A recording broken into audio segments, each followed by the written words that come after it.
Hi sir. Hello. तो sir हमारी audience को आप एक छोटा सा इंट्रो देना चाहेंगे अपना? तो मेरा नाम निखिल और मैं 4th ईयर में मैकेनिकल ब्रांच से बीटेक कर रहा हूँ और मैं लास्ट 2 साल से ऑलमोस्ट वेब3 में इन्वॉल्व हूँ और बेसिकली सारी चीज़ें कर रहा हूँ और अभी मैं ऑडिटिंग परस्यू कर रहा हूँ और उसमें काफ़ी अच्छे बग्स भी फाइंड किए हैं, काफ़ी अच्छे रिवॉर्ड्स भी निकाले मैंने और जर्नी मेरी अभी वेब3 में बहुत अच्छी चल रही है। सब बढ़िया है। तो सर और मैं दोनों ब्लॉकचेन में काफ़ी इन्वॉल्व हैं।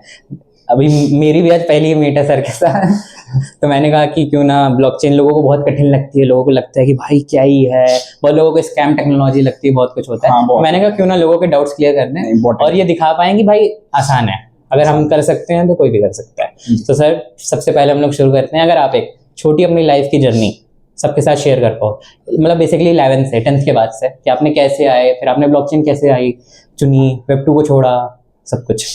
अच्छा, तो मेरी जर्नी जो लाइफ की रही थोड़ा बहुत ऐसा ऊपर नीचे से रहा है। बेसिकली पहले मैं स्टडीज में था, फिर मेरे लाइफ में क्रिकेट भी आया। तो बेसिकली अगर मैं यहाँ पे हमारा मोटिव है कैसे मैं ब्लॉकचेन में आया, कैसे मैं ब्लॉकचेन में आया, तो बेसिकली मैं उस पर बात करूँ तो मैं इनिशियली मैंने ट्रेडिंग स्टार्ट किया था। एक्चुअली पहले होता था रेफर अर्न वाला, तो फिर वहां से मेरे दोस्त ने मुझे रेफर अर्न किया Coin26 में। तो उस पर मुझको 50 रुपए मिले थे और फिर मैंने 20 दिन बाद खोला तो 75 हो गए थे। तो मुझको थोड़ा डाउट आ गया कि कैसे पैसे बढ़ गए थे। फिर उसके बाद मेरे 75 रुपीज हो गए, तो मुझको पता चला बिटकॉइन है ऑलमोस्ट 25-50% का गेन आया। तो फिर वहां से मुझको थोड़ा इंटरेस्ट आया, जस्ट बिकॉज जब हम उस एज में होते हैं तो हमको पैसे कमाने के मन होते हैं। तो वहां से मैंने इसमें ट्रेड और ये सारी चीजें लेना शुरू की और फिर वहां पे तब 2020 और 21 में बुल रन बहुत तगड़े थे, बहुत ज्यादा। तो फिर वहां से मैंने अपने 4-5 हजार के 50-60 हजार ऐसे बना दिए डोजी और ये सब मिंट कॉइन्स को लेके मैंने बहुत पैसे बनाए। तो फिर मैं फर्स्ट ईयर में इंजीनियरिंग आया और फिर मैंने ब्रांच अपनी मैकेनिकल ली। वो कुछ अलग रीजंस थे, उस पर हम कभी और बात करेंगे हमारे साथ। बिल्कुल। तो फिर वहां पे फिर मैंने मैकेनिकल ली और बट मुझे इंटरेस्ट बिल्कुल नहीं था मैकेनिकल में। फिर उसके बाद धीरे धीरे मैंने चीजें स्टार्ट की। फिर मेरा भाई टोकनॉमिक्स में, वो भी ऐसे क्रिप्टो करेंसी में, तो वो उसने, मुझे इंटरेस्ट था ब्लॉकचेन में। फिर मैंने इंटरेस्ट जागा कि क्यों क्रिप्टो करेंसीज के प्राइसेस अप डाउन जाते हैं, क्यों होता है, लाइक उसके पीछे एल्गोरिथम्स क्या है, क्यों मतलब चीजें हैं, मतलब अगर कोई सोलाना है तो उसके प्राइस बहुत हाई जा रहा है और अगर बेसिकली कोई मीम कॉइन है तो उसमें कोई बोला जाता है कि कोई चीजें ही नहीं है उसके पीछे उसको सपोर्ट करने के लिए। तो वो मुझे इंटरेस्ट था कि क्या मैटिक क्या करता है, सोलाना क्या करता है, उसका बेसिकली सारी चीजें क्या है। तो फिर वहां से मुझे इंटरेस्ट जागा। उसके बाद मैंने ब्लॉकचेन के बारे में परस्यू करना शुरू किया। फिर पता चला कि अच्छा, ब्लॉकचेन, बिटकॉइन अलग चीज है, इथेरियम अलग चीज है। बेसिकली मैं सबको ही लेके चलता था। तो फिर इथेरियम पे अलग टोकन्स बनते हैं, इथेरियम पे जो क्रिप्टो करेंसीज आते हैं उनको टोकन्स बोलते हैं। तो बेसिकली टोकन क्रिप्टो करेंसीज बहुत बड़ा डिफरेंस है। वो धीरे धीरे फिर मुझे पता करना किया। फिर उसके बाद क्योंकि बहुत ज्यादा रिसोर्सेज नहीं थे वेब3 में आने के लिए, फिर डॉक्यूमेंटेशन और ये सारी चीजें से मैंने धीरे धीरे स्टार्ट किया। फिर मैंने इथेरियम, जस्ट बिकॉज बहुत ज्यादा जब स्कोप बहुत ज्यादा इथेरियम का, यूजर फ्रेंडली भी है। हाँ, यूजर फ्रेंडली भी है, स्कोप भी है। तो फिर मैंने इथेरियम में ज्यादा अच्छा लगा मुझे। फिर मैं इथेरियम में गया और फिर वहां से मैंने सॉलिडिटी सीखी और उसके बाद से वेब2 में मुझे चीजें आती थी, जावास्क्रिप्ट और सारी चीजें। तो फिर वहां से मैंने ब्लॉकचेन डेवलपमेंट शुरू किया। बट डेवलपमेंट मुझे इतना पसंद नहीं था, जस्ट बिकॉज मुझे डिजाइनिंग बिल्कुल नहीं पसंद थी। तो मैं ऐसा फ्रंट एंड और ये सारी चीजें डिजाइन नहीं कर पाता था। तो फिर मैंने ऑडिटिंग परस्यू करने का सोचा, जस्ट बिकॉज ऑडिटिंग में मैंने देखे रिवॉर्ड्स और ये सारी चीजें, बिकॉज कोई ना कोई कहीं ना कहीं पैसे आपको अट्रैक्ट करते हैं। हाँ। अब तो फिर वो चीजें मेरे जिंदगी में ये भी थी, पैसे भी थी और ये भी था कि मैं भीड़ में न जाऊं, चीपली ना बनूं। जस्ट बिकॉज मैं देखता हूँ कि बच्चे 4th ईयर के सीनियर्स को देख के सोचते हैं कि मैं भी ये कर लूंगा। तो यार वो तुमसे 3 साल बड़े हैं, तो शायद तुम जब तक उनकी वो चीज जो टेक्नोलॉजी सीखे हैं उनको सीख के तुम 3 साल चले जाओगे, तब तुमको उतने पैसे उस चीज के नहीं मिलेंगे। तो वो मुझको लगा था कि ब्लॉकचेन समथिंग नया है, रिस्क लेते हैं। ऑब्वियस बात है, अगर तुम कुछ नया परस्यू कर रहे हो तो उसमें रिस्क होता है। तो फिर वहां से मैंने सोचा कि ठीक है, करते हैं। फिर मैंने डायरेक्टली रिस्क लगा, मुझे डर लगता था, but today wherever I am, मुझे बहुत अच्छा लगता है, मैं अच्छे पैसे भी निकाल लेता हूँ ठीक ठाक। तो फिर वो चीज है। फिर उसके बाद मैंने उसे मैं ऑडिटिंग परस्यू किया। इनिशियली बहुत हार्ड था, ऑडिटिंग करना इतनी इजी नहीं होता, बिकॉज तुम कोड बेसिस पढ़ते हो, किसी डेवलपर के लिखे हुए लॉजिक को पढ़ते हो, तुमको नहीं पता वो कौन डेवलपर है, कितना उसको एक्सपीरियंस है। तो बेसिकली वो सारी चीजें करते हो। तो फिर इनिशियली मेरे 1-2 महीने बहुत अच्छे नहीं रहे। अगर आप भी ऑडिटिंग में आना चाहते हो, बहुत बड़ी एक्सपेक्टेशंस मत रखना इनिशियली कि मुझे मैंने बग फाइंड कर लिया, मुझे $5 मिले, $0 मिले, तो फिर $0.5 मुझे भी मिला है, मुझे भी मैं अगर आप अपनी जर्नी बताऊं तो मैंने जब ऑडिटिंग स्टार्ट की थी तो सबसे पहले मुझको सब डाउट आता था कि क्या मैं करने लायक हूँ, तो हर इंसान के अंदर। बट अगर आप लोगों को भी आता है तो आप जस्ट स्टार्ट कीजिए। मेरे पास लिंक्डइन पे मैसेज आते हैं बहुत सारे कि सर मैं डिफाई से रिलेटेड टर्म्स मुझे नहीं आते, क्या आप करूं, मैं कैसे स्टार्ट करूं, आपने कैसे स्टार्ट किया? तो मैंने बोला कि या तो शैडो ऑडिट से स्टार्ट कर लो, या तो प्रीवियस ऑडिटिंग रिपोर्ट से पढ़ लो, जस्ट बिकॉज तुम्हारे पास इतने सारे कंटेंट्स नहीं है कि जहां से तुम डायरेक्टली जाके एक वीडियो 40 घंटे की वीडियो देख लिए और तुम कैपेबल हो गए कि डायरेक्टली जाकर ऑडिट में परफॉर्म कर सको।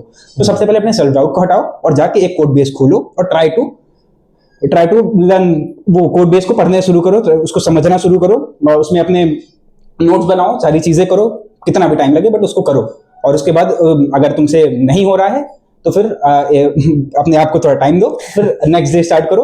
बेसिकली ऐसे ऐसे धीरे धीरे करते करते फिर हो जाएगा। और एक बार अपना पूरा स्कोप खत्म करने के बाद फिर देखो उसकी एक ऑडिट रिपोर्ट पढ़ो कि अच्छा ये सारी चीजें मैंने इस फाइंडिंग को मिस की, इस फाइंडिंग को मिस की, एक अपनी रिपोर्ट बनाओ कि मैंने क्यों मिस। जैसे हम लोग फर्स्ट सेकंड ईयर में आते हैं ना, और उससे पहले से भी हमको केवल पता होता है कि या तो सीपी कर लो, तो डीएसए कर लो, या तो वेब कर लो, या तो ऐप बना लो, बेसिकली यही सब चीजें हैं।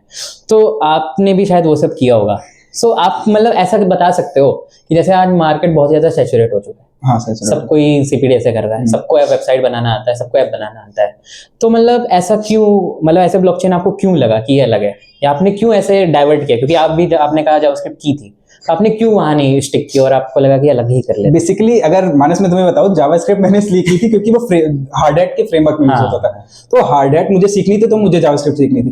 तो बेसिकली जैसे तुम लोग सीएस से हो तो तुम लोग को बेसिकली बताया जाता है कि डीएसए करना है वो करना है, तो मैं मैकेनिकल से तो मुझे कभी नहीं बताया गया कि भाई तू डीएसए कर ले, ये कर ले, वो कर ले, तेरी जॉब लग जाएगी। हाँ, मैं अपने दोस्तों को देखता था, वो दिन भर डीएसए करते थे, मैंने देखी है लोगों के लिंक्डइन पे post 45 days streak completed, 90 days streak completed, तो वो चीज मुझको दिखता था और लगता था, मुझे डाउट आता था, ऑब्वियस बात है डाउट आता है, तो फिर वहां पे मुझे डाउट आता था कि क्या मैं कुछ गलत कर रहा हूँ।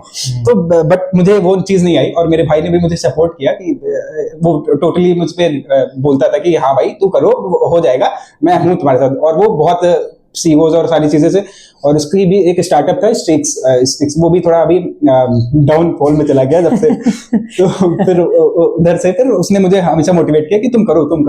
तो फिर वहां से मैंने सोचा कि नई चीज है, ट्राई करते हैं, जैसे बिकॉज अगर तुम नया चीज ट्राई करते हो तो फिर रिस्क ले रहे हो अपनी लाइफ में, तो तुम कुछ बड़ा कर सकते हो। तो वहीं से मुझे मोटिवेशन मिला, वहां से मैंने किया, मुझको लगा डीएसए सब करते हैं, वो सब करते हैं, सारी चीजें सब करते हैं, तो लेट्स टेक अ रिस्क यार। फिर मैंने वहीं से स्टार्ट किया। सर जैसे ना बहुत लोगों का ये भी डाउट होता है कि यार ब्लॉकचेन करने के लिए ना, जैसे मैंने जो फील किया था और मैं लोगों को देखता हूँ ना, लोग मेरे पास आते हैं, आपके पास आते होंगे, तो लोगों को ना पहले दिन से कोडिंग करनी है। और ब्लॉकचेन में सबसे बड़ी चीज जो मेरे को लगती है कि भाई आपको अगर इकोसिस्टम के बारे में नहीं पता है ना, मान लो आप कोड कर रहे हो, आपको बाहर का डेटा चाहिए, अब आपको ओरेकल ही नहीं पता क्या होता है, तो बहुत लोग ये गलती करते हैं। तो आप एक पाथ बता सकते हो कि यार ब्लॉकचेन में अगर घुसना है फॉर एग्जांपल, तो पहली बात तो पहले दिन से कोडिंग नहीं करनी चाहिए, तो मैं बोल के थक चुका हूँ। अगर आप एक पाथ बताना चाहो कि घुसने के लिए केवल। अच्छा, बेसिकली अगर किसी को भी ब्लॉकचेन बनाना है तो मैं सबसे पहले सजेस्ट करूंगा कि आपको सबसे पहले ब्लॉकचेन पता होनी चाहिए क्या होती है। लाइक अगर तुमको पता ही नहीं कि सारी चीजें मेमपूल क्या होता है, ब्लॉक्स कैसे बनते हैं, ब्लॉक्स एक दूसरे से कनेक्टेड कैसे होते हैं, बाकी अगर तुम लेयर 1 लेयर 2 और ये सारी चीजें लेयर 0 ये चीजें समझ लोगे तो बहुत अच्छी बात होगी।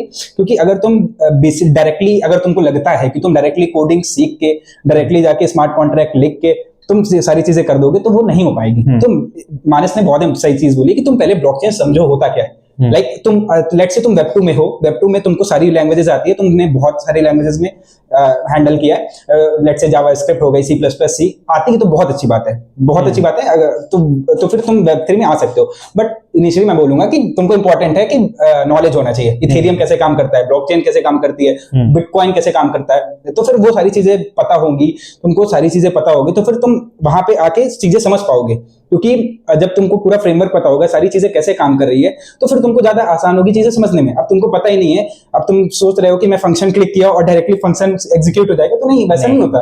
पहले तुम्हारी ट्रांजैक्शन मेमपूल में जाता है, वहां माइनर तुम्हारे माइन करता है, उसके बाद वो जाके तुम्हारा चीजें होती है। तो लाइक अगर तुम ब्लॉक.टाइमस्टैम्प लेट से मैंने 12:30 पे मैंने ट्रांजैक्शन एग्जीक्यूट किया तो वो मे बी 40 तक हो जाए, 50 तक हो जाए, ऐसा नहीं है 40 भी हो जाएगा। तो वो सारी चीजें जब तुम सीखोगे तो तभी तुमको समझ में आएगा, तभी तुमको उसको सिक्योरिटी के एस्पेक्ट समझ में आएंगे। आज कितनी सारी चीजें बग्स होते हैं, डीओएस हो सकते हैं, सारी चीजें हो सकती है सिर्फ block.time पे। तो मैं सिर्फ एक एग्जांपल बता रहा हूँ, बट इसीलिए मानस ने जैसा बोला कि बहुत इंपॉर्टेंट है तुम आप लोगों को समझना कि ब्लॉकचेन और ये सारी चीजें काम कैसे करती है। बेसिकली लोग ना कंफ्यूज हो जाते हैं, लोगों को लगता है ना कि मैंने जावास्क्रिप्ट जैसे सीखी थी, पहले दिन मैंने कैलकुलेटर बना दिया था, तो लोगों को लगता है कि इसमें भी मैं पहले ही दिन पूरा डेप बना दूंगा। तो लोगों को ये समझ ही नहीं आता। अच्छा, लोगों को ये भी लगता है कि ना, जैसे बहुत लोगों को लगता है कि जैसे हम जावास्क्रिप्ट में कोड करते हैं तो भाई फ्रंट एंड होना बहुत जरूरी है। तो लोग ये नहीं समझता, स्मार्ट कॉन्ट्रैक्ट इंजीनियरिंग ऑडिटिंग भाई फ्रंट एंड से रिलेटेड ही नहीं है कुछ। आपको स्मार्ट कॉन्ट्रैक्ट लिखना वो बहुत ही अलग फील्ड है और डैप बनाना बहुत ही अलग फील्ड है। तो आप अगर उन दोनों में, जैसे लोगों को बहुत दिक्कत होती है एक डैप पहली बार डैप बनाने में और एक स्मार्ट कॉन्ट्रैक्ट लिखने में, तो आप अगर उसमें थोड़ा सा सबको समझाओ कि बेसिकली तो बेसिकली जैसे अगर वो तुम पूरी चीजें एक साथ लेके चल दो, तुम फुल स्टैक ब्लॉकचेन डेवलपर बन गए। लाइक तुम पूरा एक साथ पूरा चीज एक, अगर तुम्हारे पास कोई क्लाइंट आया तो उसने बोला कि मुझे ये पूरा डैप चाहिए, तो तुमने पूरी वेबसाइट बना के डेवलप करके उसको पकड़ा दी कि ठीक है इथेरियम पे डिप्लॉय करना है मुझे, और मुझे ऐसा फ्रंट एंड चाहिए और बैक एंड में भी मुझे चीजें रखनी है। बेसिकली उसको सारी चीजें ब्लॉकचेन में नहीं स्टोर करानी है क्योंकि बहुत सारा फीस लगता है। तो वो उसने बोला कि मुझे कुछ चीजें बैक एंड में स्टोर करानी है, कुछ चीजें ब्लॉकचेन में स्टोर करानी है, और मेरा फ्रंट एंड है। तो तुम अगर उस चीज को कर पा रहे हो तो दैट इज वेरी गुड। और तो वो बेसिकली मानस का वही कहना है कि तुम सारी चीजें हैं। बाकी अगर मैं बताऊं कि देखो फील्ड्स बहुत सारी चीजें हैं, फील्ड्स बहुत हैं। तुम या तो स्मार्ट कॉन्ट्रैक्ट डेवलपर बन जाओ, या फिर स्मार्ट कॉन्ट्रैक्ट ऑडिटर बन जाओ, सिक्योरिटी रिसर्चर बन जाओ, या फिर तुम फ्रंट एंड और स्मार्ट कॉन्ट्रैक्ट को इंटीग्रेट करना जानते हो तो वहां पे तुम बन जाओ। तो सबसे पहले दोनों चीज को अलग अलग रखना समझो, एक लेयर दूसरी है, एक लेयर दूसरी है। तो अगर तुम स्मार्ट कॉन्ट्रैक्ट सीख रहे हो तो वो लेयर दूसरी है, अगर वेब2 सीख रहे हो, वेब2 का कुछ भी सीख रहे हो तो वो लेयर दूसरी है। उन दोनों को इंटीग्रेट करने के लिए तुमको फ्रेमवर्क्स हैं, बहुत सारे फ्रेमवर्क्स हैं, उन दोनों को इंटीग्रेट करके तुम फ्रंट एंड क्रिएट करोगे, जो भी करोगे तो वहां से वो चीजें अलग होती है। तो बेसिकली अगर तुम वेब3 में आ रहे हो तो तुमको स्विच करना आना चाहिए, फ्लेक्सिबल होना पड़ेगा तुमको। सारी चीजें वेब2 जैसी नहीं चलेंगी, और बहुत सिक्योरिटी एस्पेक्ट बहुत ज्यादा बढ़ जाते हैं वेब3 में, बिलियंस ऑफ डॉलर्स का खतरा हो जाता है एक प्रोटोकॉल को। तो फिर वो सारी चीजें बहुत इंपॉर्टेंट होती है। तो इसीलिए लेट्स यूनिशैप को देख लो तुम, उन लोग की कितने बग बाउंटीज मिलियंस में पड़ी होती है, $15.6 मिलियन। हाँ, ऐसे करके ऐसे बाउंटीज देती। तो अभी तुम गूगल में जाओगे एक बग फाइंड करोगे इतने नहीं मिलेंगे। तो बट वेब3 में ये दिक्कत है कि सिक्योरिटी वाला एस्पेक्ट बहुत बड़ा पड़ जाता है। हाँ, तो सर जैसे ना 2008 में ब्लॉकचेन आती है, ठीक है, तो बहुत लोग को उस समय ऐसा था कि केवल बिटकॉइन, केवल एक बेसिकली डिजिटल करेंसी को मैनेज करने के लिए ब्लॉकचेन का इजाद हुआ था, ठीक है। और तो उसके बाद फिर इथेरियम आया जिसने उसको मेनस्ट्रीम कर दिया। तो बहुत लोगों का आज भी कंफ्यूजन होता है ना कि बिटकॉइन ही ब्लॉकचेन है, क्रिप्टो करेंसी ही ब्लॉकचेन है। तो आप अगर उसमें थोड़ा सा समझा पाओ कि बेसिकली बिटकॉइन है और एक जो हमारी ब्लॉकचेन टेक्नोलॉजी है, उन दोनों में अंतर क्या है? अच्छा, बिटकॉइन और ब्लॉकचेन टेक्नोलॉजी। हाँ, मतलब बिटकॉइन और इथेरियम में क्या डिफरेंस? बेसिकली आपको बिटकॉइन जैसे एक टोकन होता है, लोगों को लगता है कि वही ब्लॉकचेन है, मतलब बिटकॉइन मतलब ब्लॉकचेन, पर बेसिकली बिटकॉइन एक टोकन है, नेटिव क्रिप्टो करेंसी है, और उसके पीछे की टेक्नोलॉजी ब्लॉकचेन है। तो आप उन दोनों में अगर एक चीज समझा पाओ। देखो बेसिकली बिटकॉइन इसलिए आया था क्योंकि उस समय ये फाइनेंशियल क्राइसिस बहुत तगड़े आए थे। तो सतोशी नाकामोटो जिनको अभी बोला जाता है, वो बिटकॉइन के वो थे। आप तो नहीं हो? नहीं 5-7 साल का था, सही है, मान भी लो क्या ही।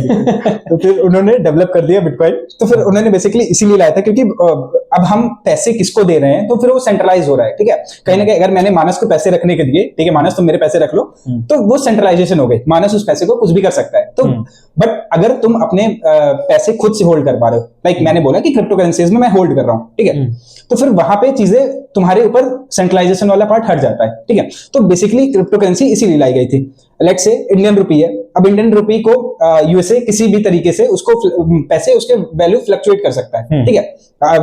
अगर मैं 2008 की बात करूं शायद 40-50 रुपए रहा होगा डॉलर में, तो फिर वो चीजें ठीक है। तो उस वजह बेसिकली मोटिव उनका यही था कि मैं किसी ना किसी तरीके से ऐसा कॉइन लाऊं जहां पे चीजें स्टेबल हो।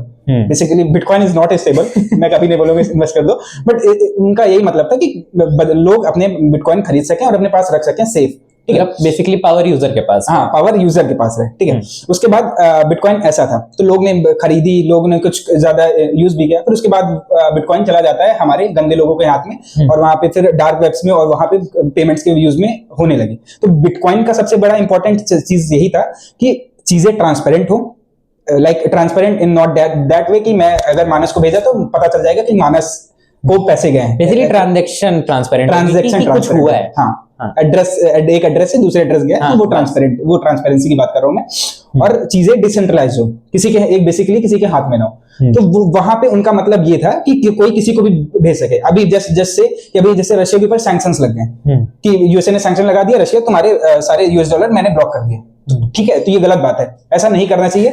तो फिर उसी लिए बिटकॉइन आया था, ठीक है। अब ये बिटकॉइन क्या है, बिटकॉइन में मैं सिर्फ ट्रेड कर सकता हूँ या फिर किसी को दे सकता हूँ या फिर किसी से ले सकता हूँ। बट फिर आते हैं विटालिक बुटेरिन, बहुत अच्छा दिमाग था, बहुत अच्छा। इनिशियली उन पे भी किसी ने भरोसा नहीं किया था, बट फिर जिस तरह से उन्होंने चीजें आगे बढ़ाई, फिर बेसिकली उन्होंने सोचा यार जब चीजें सारी ट्रांसपेरेंट हो रही, डिसेंट्रलाइज हो रही है, तो मैं क्यों ना ये ब्लॉकचेन के ऊपर एल्गोरिदम बना दूं।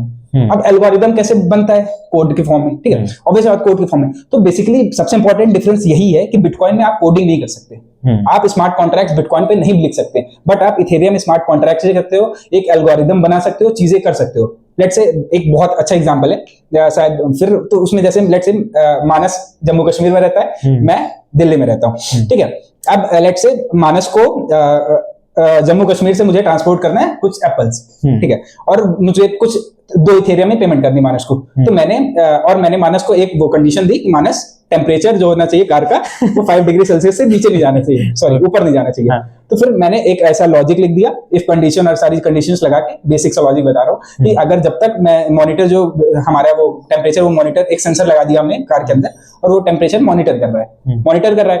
अब जब भी जैसे ही अब उससे मुझे पता चल जाएगा कि क्या हमेशा चीजें 5 डिग्री सेल्सियस के अंदर ही, टेम्परेचर अंदर ही था, अगर अंदर ही होगा तो बेसिकली वो अपने आप जो इथेरियम होंगे वो डायरेक्टली सेंड हो जाएंगे मानस के अकाउंट में। तो वही डिफरेंस है, वो आप बिटकॉइन में नहीं कर सकते। बिटकॉइन इज समथिंग कि तुम भेजोगे तब जाएगा, बट यहाँ पे क्या हो रहा है, यहाँ पे अगर कंडीशन मेट हुई, तुमने कोड लिख दिया और कंडीशन मेट हुई, उसके बाद चीजें पैसे मानस के पास हैंडल हो जाएंगे। और सबसे बड़ी बात ये भी है कि कोड ऑटोमेटिकली एग्जीक्यूट होता है, ऐसा नहीं है कि कोई उसमें आके कह रहा है कि अब हो जाओ, अब होना है।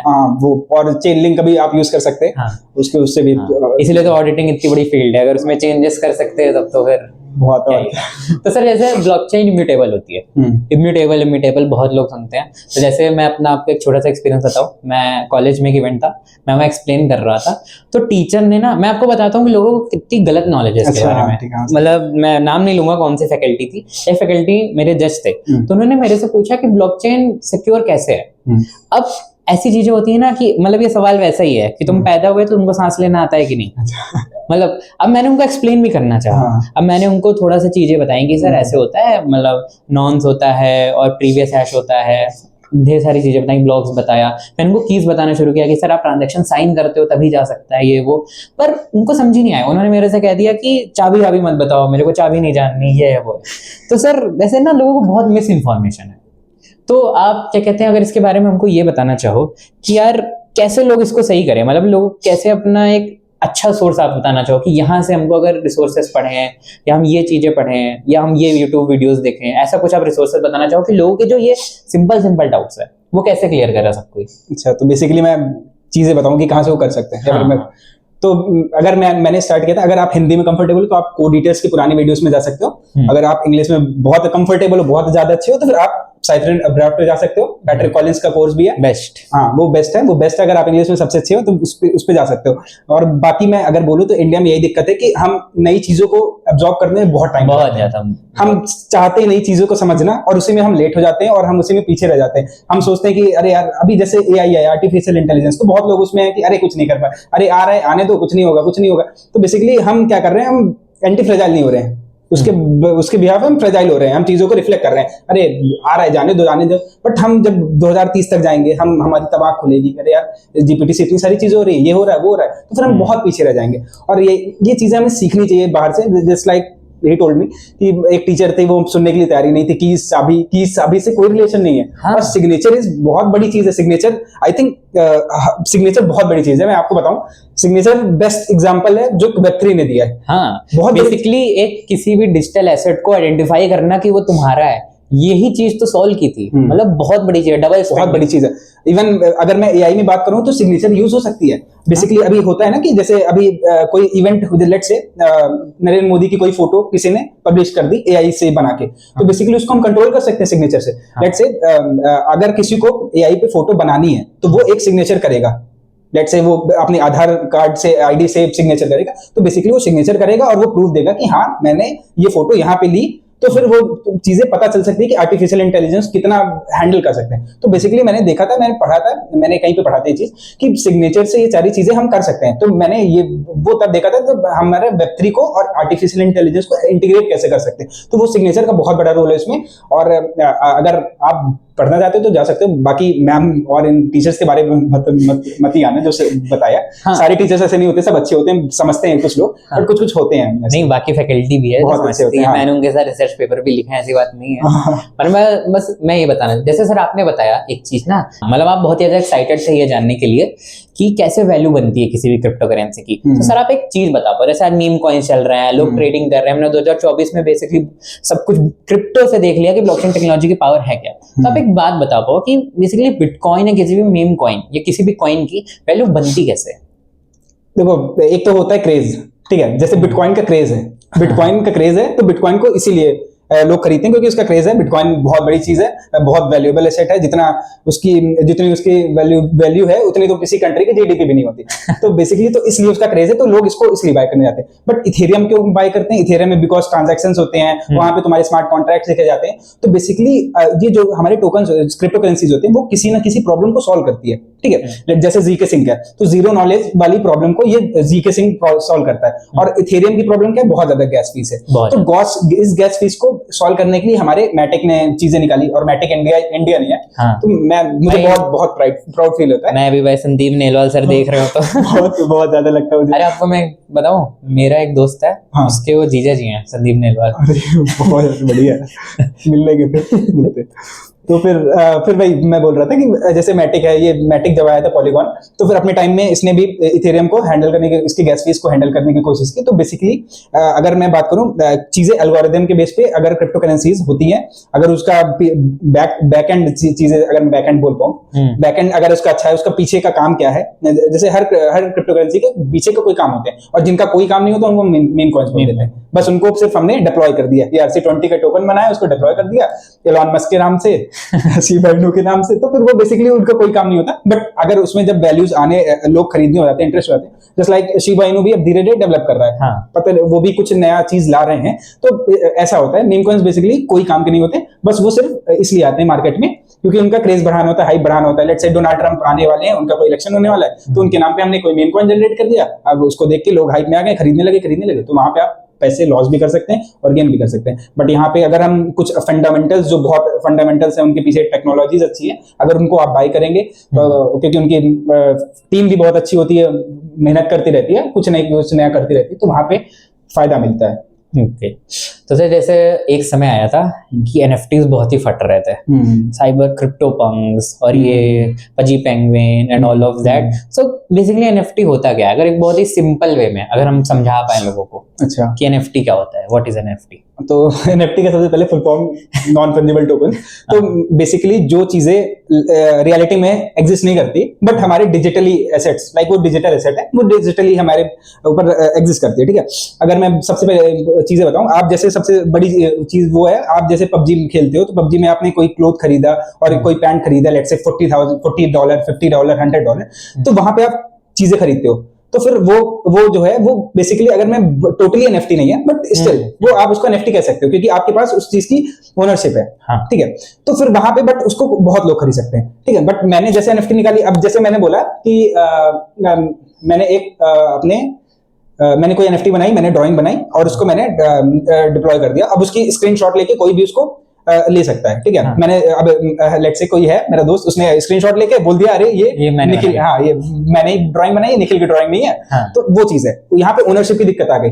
बट NFT उस चीज को कैसे सॉल्व करता है? NFT में आप अपने ओनरशिप क्लेम कर सकते हो, जस्ट बिकॉज मैंने बोला कि जो भी ट्रांजेक्शंस होते हैं ब्लॉकचेन में वो हमेशा वहीं पे स्टोर्ड होते हैं और कोई भी जाके उसको देख सकता है, ठीक है। लेट्स से मैंने एक NFT बनाई, अब जब मैं उसको मानस को भेजूंगा और मानस मुझको कुछ अमाउंट ऑफ मनी पे करेगा, तो वो ओनरशिप, वो NFT की ओनरशिप अब मानस के पास चली जाएगी। तो फिर वहां पे और उसको वो डायरेक्टली ब्लॉकचेन पे जाके देख भी सकते हैं कि हाँ ये NFT मानस की है। बेसिकली अगर मैं आपको बताऊं तो NFT बहुत ज्यादा कुछ, उसमें बहुत ज्यादा कुछ है नहीं, बहुत इजी है, बहुत इजीली आप कोड लिख सकते हो। बट वही है कि आपके दिमाग में आइडिया आना चाहिए, जिसने भी वो आइडिया लाया होगा तो वो मतलब बिलियंस में कमा रहा होगा, ठीक है। और क्रिप्टो करेंसी और ब्लॉकचेन बहुत नया है। अगर आप इंटरेस्टेड हो, और आप, मैंने देखा है कि लोग बहुत कम ही इंटरेस्टेड होते हैं इन सब चीजों में, अगर इंटरेस्टेड हो तो फिर आप आके नई टेक्नोलॉजीज बना सकते हो। मैंने बहुत सारे देखा, ERC-20, IERC, बहुत सारे ERC आते रहते हैं। हाँ, तो वो सारी चीजें आती रहती है। आप NFT एक तरह का ERC 721, और जैसे तुम्हारे टोकन्स हैं, जैसे तुम्हारे इथेरियम पे जो डिप्लॉयड टोकन्स है वो ERC-20 में आते हैं। तो ऐसे ERC ये EIPs में आते हैं, इथेरियम इम्प्रूवमेंट प्रपोजल। हाँ, तो आप अगर आपने प्रपोज करना चाहते हो इथेरियम को कि मैं कुछ ऐसा बनाना चाहता हूँ, बहुत सारे आते हैं, प्रॉक्सीज आती हैं, किसी ने प्रॉक्सीज लाई होगी। प्रॉक्सी आप बहुत बड़ा चीज है जो आज बहुत इंटरेस्टिंग भी है, और बहुत ज्यादा इसको प्रोटोकॉल, ऑलमोस्ट सारे प्रोटोकॉल यूज करते हैं। बेसिकली अगर प्रॉक्सी की मैं बात करूं तो वो आपकी जो इम्यूटेबल वाली चीज है ब्लॉकचेन की, उसको सॉल्व कर देता है। हाँ। अगर लेट्स से मैंने कोई कोड डिप्लॉय कर दिया और उसमें बहुत सारे यूजर्स, अराउंड 5000 ऑफ यूजर्स उसमें कुछ कर रहे हैं, यूज कर रहे हैं उस चीज को, अब उसमें एक बग निकल आया। अब बग निकल आया, मुझे let's say Manas bite attacker है, उसने बताया मुझे बग निकला है। अब वो तो रह गया इम्यूटेबल, अब मैं उस चीज को हैंडल नहीं कर सकता। तो बेसिकली प्रॉक्सीज यही करती है कि अब मैं उस चीज को हैंडल करने का मुझे एक फ्लेक्सिबिलिटी दे देती है कि मैं अब उस बग को हटा सकता हूँ। बेसिकली मैं एक नया कॉन्ट्रैक्ट लिख के उसको उधर डाइवर्ट कर दूंगा कि उसका लॉजिक अब वहां से वर्क कर रहा है। जैसे प्रॉक्सीज आप समझते होंगे, जैसे हमारे डेलीगेटर्स होते हैं, एक कंट्री से दूसरी कंट्री बात करने जाते हैं, तो वैसा ही बहुत सिमिलर सा कंसेप्ट है। बेसिकली उन्होंने लॉजिक चेंज कर दिया, ज्यादा कॉम्प्लेक्स नहीं कर। हाँ, बस बेसिकली अब उनको नहीं समझ आएगा ना इम्यूटेबल में लॉजिक कैसे चेंज कर देंगे। बेसिकली अच्छा रहने देते नहीं तो हाँ। तो सर जैसे हमने इतनी बातें की, तो लोग ना केवल ट्रेडिंग, जैसे आपने कहा आप भी ट्रेडिंग से घुसे थे इसमें, बहुत लोग ट्रेडिंग से ही अट्रैक्ट होते हैं और बहुत लोग वहीं तक रह जाते हैं। तो हम लोग इसमें ट्रेडिंग में नहीं जाएंगे, ऑफ कोर्स मैं प्रमोट भी नहीं करता भाई, मत करना, बिल्कुल नहीं। हाँ बहुत लॉस होता है। तो क्या कहते हैं कि जैसे लोग ट्रेडिंग रहते हैं, ठीक है, फिर लोग मेरे पास आते हैं और लोग मेरे से कहते हैं यार कि ब्लॉकचेन तो यही है, केवल ट्रेडिंग करूंगा, पर उनको डिफाई के बारे में पता ही नहीं है। अच्छा, डिफाई के बारे में जो सबसे बड़ा यूज केस बहुत बड़ा डिफाई के बारे में नहीं बताया। रिकॉर्ड्स को कैसे हम लोग हेल्दी तरीके से मेंटेन कर सकते हैं, लोगों को IPFS के बारे में नहीं पता है, क्या कर रहा है। तो आप ब्लॉकचेन के बारे में कुछ ऐसी चीजें बता पाऊं जो कि सच में आपको लगता है कि बहुत ही ज्यादा इंटरेस्टिंग है और बहुत ही ज्यादा रिवॉल्यूशनरी है। Mainly applications. हाँ, एप्लीकेशंस क्या है, जैसे लोगों को ना रियल वर्ल्ड एप्लीकेशन पता ही नहीं, लोगों को लगता है केवल क्रिप्टो ट्रेडिंग या NFT खरीद लो। हाँ, सही बात है। तो फिर अगर मैं मोटा बताऊं तो फिर जैसे कोई कंपनी होती है, उसका शेयर्स होते हैं, तो आप शेयर बाय करके बेच रहे हो बिना उस कंपनी के बारे में जाने, तो फिर वो आपकी गलती है। ठीक है, आप कंपनी के बारे में नहीं जानते और आपने शेयर खरीद दिया, आपको लॉस हो गया। अब आपको कुछ उसके बारे में नॉलेज नहीं है, अब आप लेट्स से EV का जमाना आ रहा है, पेट्रोल की गाड़ियों के शेयर खरीद रहे हो, वो लॉस है। तो बेसिकली वैसा ही होता है। मैंने बताया हर क्रिप्टो करेंसी के पीछे उसका कोई एल्गोरिथम होता है, उसकी टीम होती है, वो काम करती है, वो सारी चीजें आपको समझना जरूरी है, बहुत इंपॉर्टेंट है। तो मानस ने पूछा कि बेसिकली रियल वर्ल्ड एप्लीकेशन, तो जैसे सबसे पहले तो डिफाई है, डिसेंट्रलाइज फाइनेंस। हमारा जो आज का फाइनेंस है, हमारा बैंकिंग सिस्टम, वो सेंट्रलाइज फाइनेंस में आता है बेसिकली। और जैसे हमारे सेंट्रलाइज फाइनेंस का कोई हेड होगा, वो सारी चीजें होंगी। लेट्स से मानस का कोई बैंक है, तो मानस उस पूरे बैंक को गवर्न करता है। मानस चाहे तो किसी का अकाउंट ब्लॉक करके उसके पैसे रख सकता है, मानस चाहे तो उसके और पैसे किसी के बैंक से उस दूसरे बैंक में डाल सकता है। और मैं बहुत देखता भी हूँ, बहुत सारे बैंकिंग क्राइसिस होते हैं। अभी यस बैंक का क्राइसिस हुआ था, वो डाउनफॉल में चला गया, तो हमें नहीं पता होता कि हमने कितने पैसे डाले, हमको दिख ही नहीं रहा। आप नहीं देख सकते कि आपके बैंक अकाउंट में शो तो कर देगा कि 500 रुपए 1000 रुपए, बट आप एक्चुअली नहीं जानते कि उस बैंक में अभी कितना अमाउंट ऑफ डिपॉजिट रखे हैं। पर डिफाई इस केस को बहुत अच्छे से हैंडल करता है और सॉल्व करता है।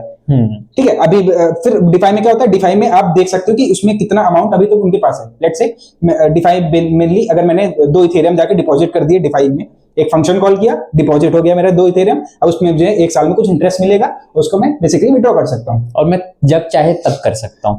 मेरे को किसी मैनेजर के पास नहीं भागना है, कहीं नहीं भागना है, विल पे है। हाँ, ये और हम लोग क्यों ये यूज कर रहे हैं भाई, सेंट्रलाइज चीजें, कि हमारा ही पैसा है, हमसे ही वो इंटरेस्ट देके पैसा कमा रहा है और हम ही को एक्सेस नहीं है।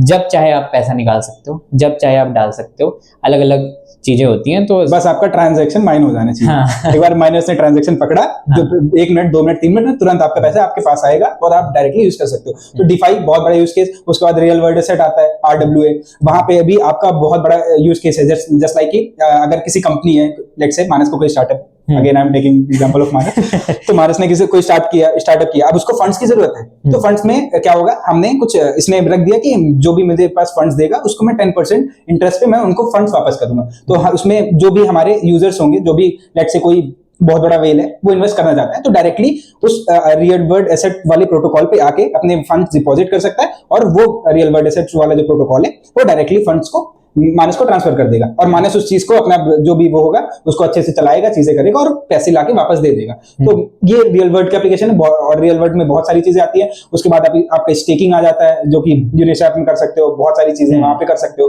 तो बहुत सारे एग्जांपल है। एनएफटीज मैंने देखा है, एनएफटीज मैंने देखा, और जैसे अभी मैंने पॉलीगॉन में अभी 1 साल पहले एफआईआर रजिस्टर हुआ था पॉलीगॉन के चेन पे, तो वो सारी चीजें अभी ये भी बात चल रही है कि जो कोर्ट में चीज सिस्टम है उसमें भी हम ब्लॉकचेन का यूज कर सकते हैं, जस्ट बिकॉज एक बार केसेस रजिस्टर हो गए तो उसको कोई मिटा नहीं सकता, हटा नहीं सकता।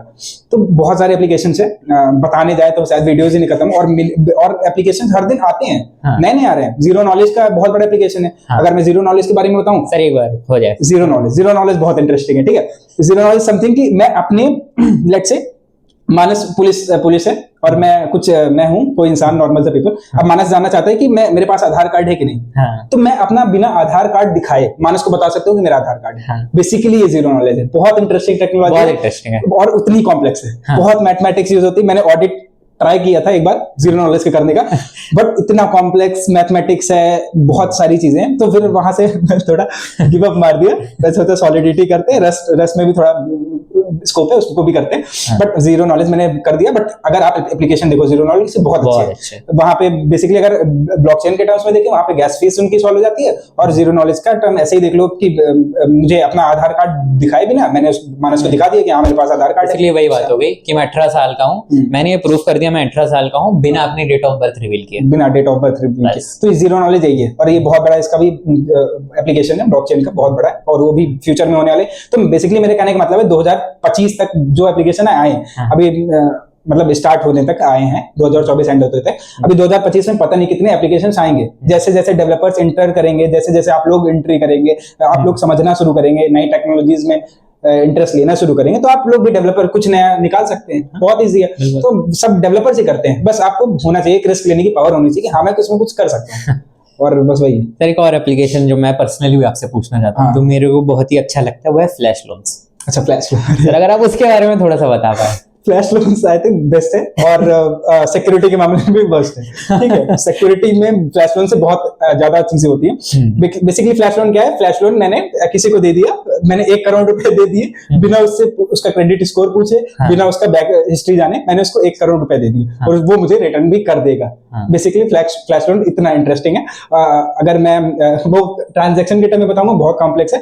बेसिकली ऊपर मैं बता रहा हूँ कि मैंने किसी को 1 करोड़ रुपए दिए, कुछ एक फंक्शन एग्जीक्यूट होने में वो उस 1 करोड़ का रुपए का कुछ भी कर सकता है। पूरे ब्लॉकचेन में कहीं पे भी उसको डिपॉजिट करके इंटरेस्ट निकाल के कुछ भी कर सकता है। उस 1 करोड़ को बेसिकली मुझे वापस कर देगा, ना वहां पे मेरे पैसे जाएंगे और ना ही उसको कुछ लॉस होगा। बेसिकली वो अपना प्रॉफिट गेन करेगा। बस मुझे प्रॉफिट ये होगा कि वो मुझे कुछ फी पे करेगा मेरा फ्लैश लोन लेने के लिए, और उस फी को मैं लेके मैं कंफर्टेबल हो जाऊंगा। और बेसिकली वेल्स जो होते हैं, जो बहुत बड़े आदमी होते हैं, वो बेसिकली एक चीज करते हैं, वो प्रोटोकॉल को पैसे दे देते हैं, बोलते हैं भाई तुम मेरे पैसे को फ्लैश लोन कर दो, दे दिया करो फ्लैश लोन, जिसको भी चाहिए होगा वो यूज करके मुझे फीस रिटर्न कर देगा, और मेरी भी अर्निंग होती रहेगी बैठे बैठे, और सामने वाला भी अर्न करता रहेगा। बेसिकली ये सब सिंगल ट्रांजैक्शन में होगा। जिनको ब्लॉकचेन की नॉलेज है उनके लिए बता रहा हूँ मैं, वो सिंगल ट्रांजैक्शन काउंट होता है, वो अलग अलग ट्रांजैक्शन काउंट नहीं होता। फ्लैश लोन में सिक्योरिटी का एस्पेक्ट बहुत। अगर आप फ्लैश लोन नहीं जानते और आप ऑडिटिंग कर रहे हो तो फिर आप मतलब कुछ नहीं कर रहे हो। आपको अगर कोई प्रोटोकॉल ऑडिट कर रहे हो, आपको फ्लैश लोन नहीं पता तो दिक्कत है, क्योंकि आपको पता होना चाहिए कि कितना भी अमाउंट ऑफ फंड वहां पे आ सकता है। लेट्स से मैं किसी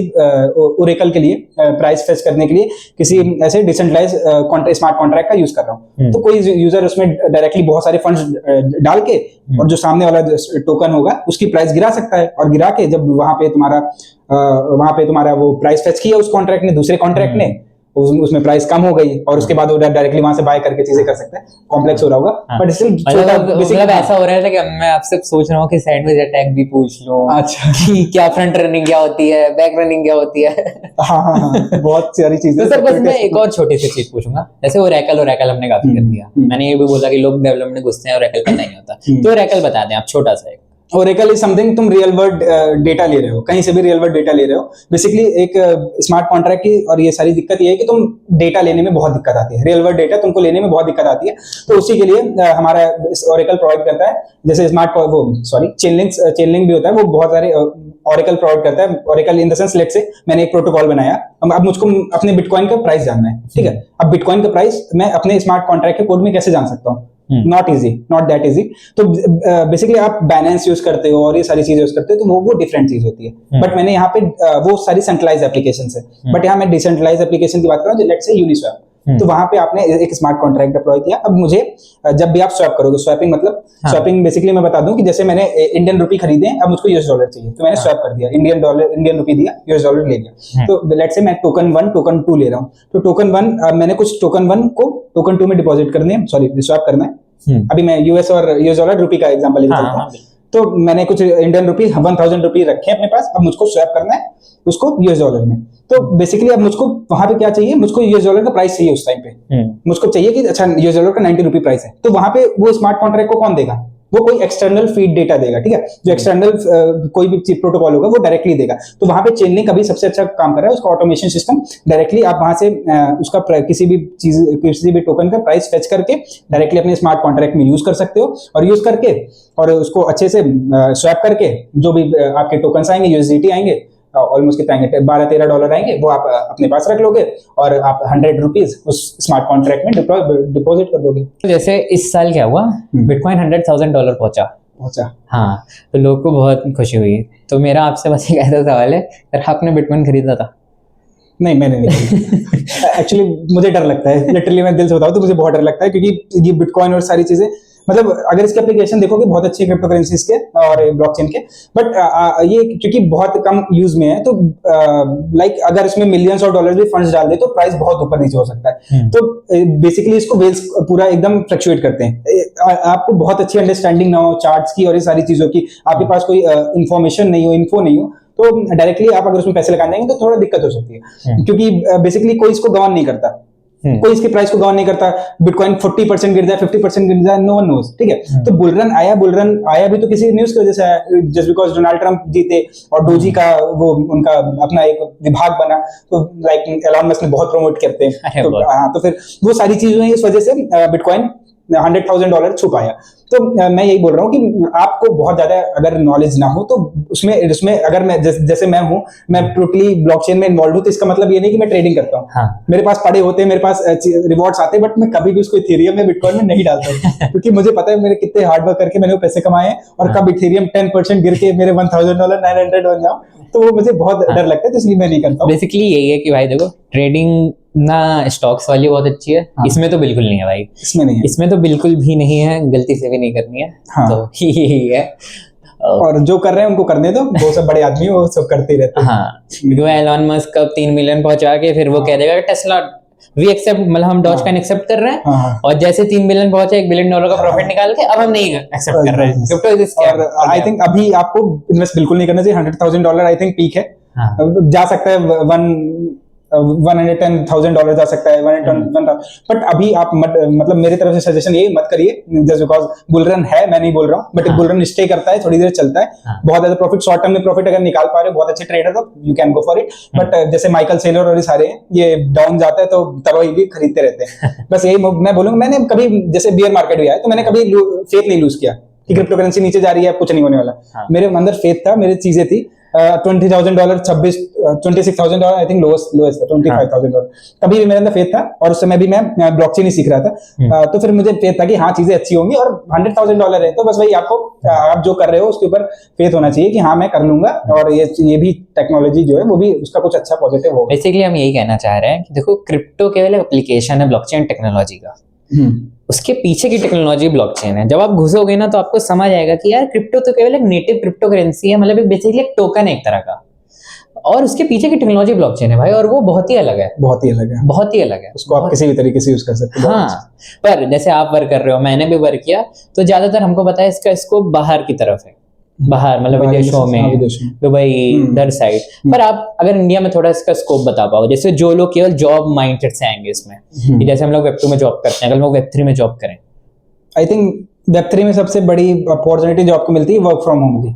आई थिंक सारी जॉब्स आपको रिमोट वाली चीज देती है। हाँ और रिमोट वाली जॉब देती है बहुत ज्यादा, हर जॉब में होता है। अगर मैं कोई ऑडिटिंग की जॉब सर्च करता हूँ, देखता हूँ, तो वहां पे Web3 रिमोट का ऑप्शन होता है। बेसिकली कोई भी कंट्री को, किसी भी कंट्री पता है नई टेक्नोलॉजी है, नई चीजें हैं, तो बेसिकली उनको पता है कि हर कंट्री में अलग अलग वाइड कंट्री में लोग बैठे होंगे, वो आके डायरेक्टली वीजा लेके नहीं आ सकते उनके कंट्री में, इतना अफोर्ड नहीं कर सकते, पैसे नहीं।